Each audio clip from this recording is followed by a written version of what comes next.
Assalamualaikum warahmatullahi wabarakatuh. Perkenalkan, nama saya Faris Septrial Indresya Putra dari Fakultas Kedokteran Universitas Pajajaran, Program Studi Pendidikan Dokter. Saya berasal dari kelompok Ikhwan nomor 3 dengan nomor NPM 130110210149. Pada kesempatan kali ini saya akan membahas topik Islam as a Religion and Culture dengan fokus utama pada masjid dan juga arsitektur Islam.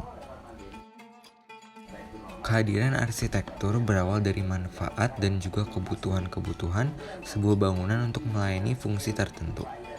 Arsitektur Islam adalah suatu arsitektur hasil usaha manusia yang memiliki wujud konkret sebagai pemenuh atas kebutuhan jasmani dan kebutuhan rohani. Perkembangan arsitektur Islam sangat luas, meliputi bangunan tempat tinggal dan bangunan keagamaan. Di antaranya seperti istana, benteng, masjid, kuburan, bak pemandian umum, air mancur, dan lain sebagainya. Konsep pemikiran arsitektur Islam bersumber dari Al-Quran, hadis, keluarga Nabi, khalifah, ulama, dan cendekiawan muslim. Dalam pembangunannya, arsitektur ini memegang faktor fisik dan faktor metafisik. Maksud dari faktor fisik yaitu wujud fisik arsitektur harus sesuai dengan ajaran agama Islam. Sedangkan faktor metafisik berarti arsitektur mampu membuat penghuninya untuk bertakwa kepada Allah Subhanahu wa Ta'ala, menjamin penghuninya merasa aman dan menjamin penghuninya merasa nyaman, serta mendorong pemiliknya untuk senantiasa bersyukur kepada Allah.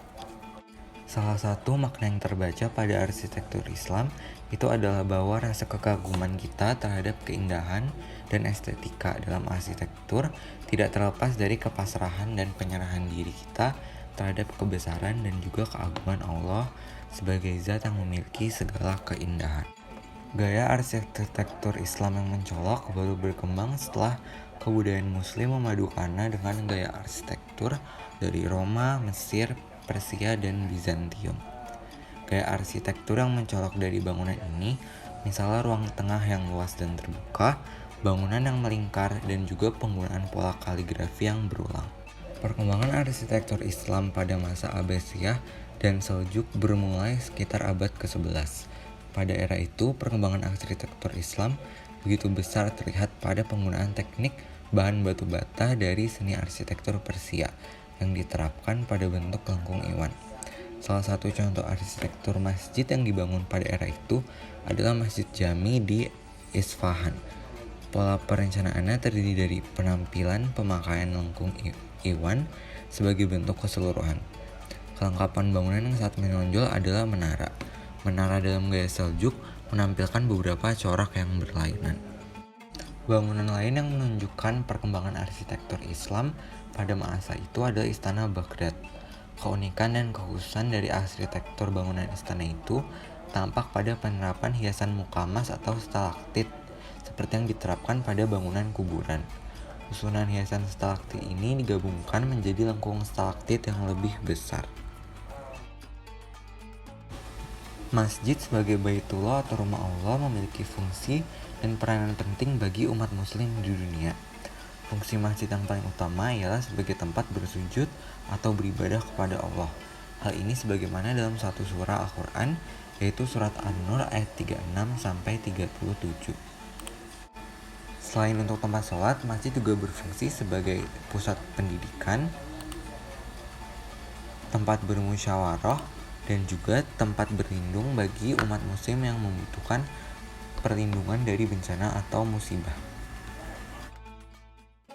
Salah satu contoh arsitektur Islam di Indonesia yaitu Masjid Agung Demak, yang merupakan salah satu masjid tertua di Indonesia yang selesai dibangun pada tahun 1479. Menurut sejarah, Masjid Agung Demak dibangun oleh Raden Patah, yaitu raja pertama di Kesultanan Demak, bersama Wali Songo. Bukti kejayaan arsitektur Islam yang lainnya di Indonesia yaitu Masjid Baitur Rahman yang terletak di Banda Aceh. Pada 1873, masjid ini pernah dibakar oleh Belanda dan dibangun kembali pada tahun 1875. Taj Mahal yang juga merupakan ikon wisata dari negara India juga merupakan salah satu contoh kejayaan arsitektur Islam.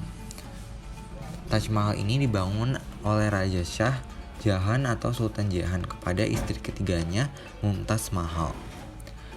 Pembangunan Taj Mahal ini memakan waktu 22 tahun dengan puluhan ribu pekerja.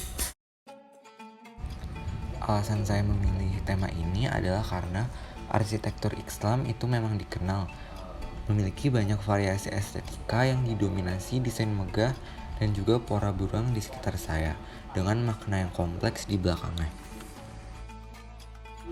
Kiranya sekian pemaparan dari saya. Untuk kurang lebihnya saya mohon maaf. Wassalamualaikum warahmatullahi wabarakatuh.